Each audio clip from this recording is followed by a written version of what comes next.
समीक्षा निर्णय के लिए मतदान केंद्र डेटा बिंदु प्रपत्र 22 या पीठासीन पदाधिकारी द्वारा भरा जाना है। इसमें संपूर्ण चुनाव का जो समीक्षा है, इस प्रपत्र को देखकर हम लोग डेटाबेस तैयार करते हैं। इस कारण से यह प्रपत्र खुले लिफाफे के तौर पर अनिवार्य है। इसमें जो पहला है, इसमें मतदान केंद्र में कुल मतदाता, यह हम लोग भर लेंगे कहाँ से? जो मतदाता सूची है, मतदाता सूची की जो चिन्हित प्रति है, उससे हम लोग भर लेंगे। उसमें देखिए 600 पुरुष, 400 महिला और ट्रांसजेंडर 0। लेकिन देखिए यहाँ पर लोगों ने भर दिया इस जगह पर ही, ऐसा नहीं करेंगे। इसके लिए कॉलम अलग से यहाँ विवरण दिया हुआ है, तो हम लोग विवरण कॉलम में ही लिखेंगे, ना कि इस प्रकार से लिख देंगे। यह भरने का तरीका गलत है। कभी भी जो फॉर्म हम लोग कुछ भी भरेंगे तो जहाँ जो निर्धारित स्थान है वहीं पर लिखेंगे, ताकि समीक्षा के दरमियान कोई असुविधा ना हो। तो देखिए यहाँ पर मुझे लिख देना है 600, मैंने लिख दिया क्या? कुल पुरुष, 400 महिला, ट्रांसजेंडर 0।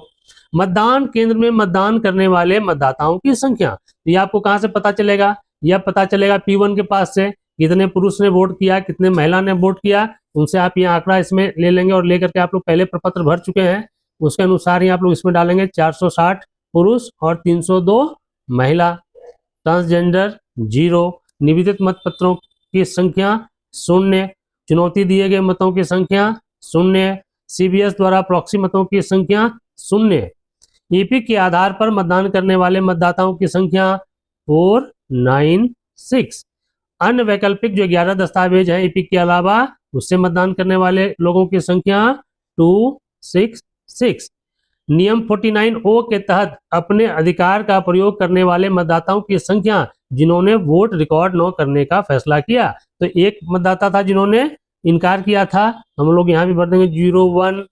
मतदान केंद्र पर मतदान अभिकर्ताओं की संख्या, तो 6 लोग थे उपस्थित वहां पर, हम लोग यहाँ 6 कर देंगे।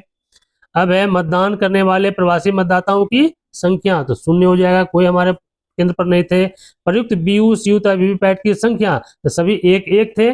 सिर्फ जो है सो वो मॉक पोल के समय में वीवीपैट बदला गया था, तो वो सेक्टर के द्वारा वापस ले लिया गया था।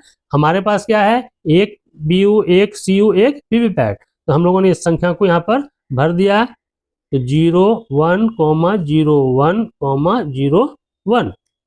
क्या BU CU या वीवीपैट का बदला गया? तो हाँ, बदला गया था। कब बदला गया था? मॉक पोल के समय भी चर्चा हमने किया। देखिए समय यहाँ लिख दिया गया आपका 5:45 में मॉक पोल के समय में बदला गया था।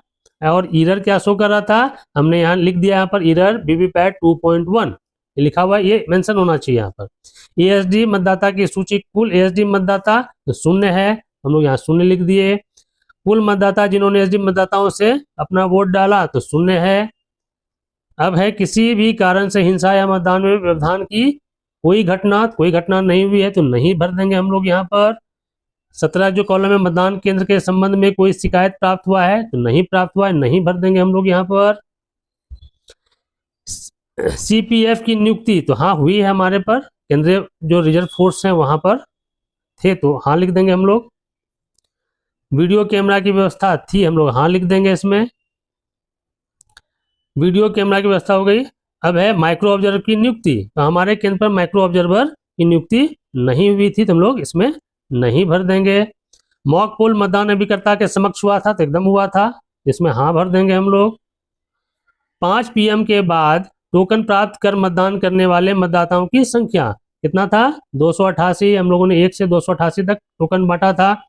और उसके बाद जो पीठासीन पदाधिकारी हैं वह मतदान केंद्र का नाम और तारीख भर देंगे, अपना हस्ताक्षर एवं मोहर लगा देंगे। तो आप इस प्रकार से देख पा रहे हो कि इस 22 बिंदु रिपोर्ट में समीक्षा के लिए जितनी बिंदुओं की आवश्यकता होती है, सभी बिंदुओं की चर्चा आपके द्वारा इस 22 बिंदु रिपोर्ट में कर दी गई है। इससे समीक्षा करना काफी आसान और सरल हो जाता है।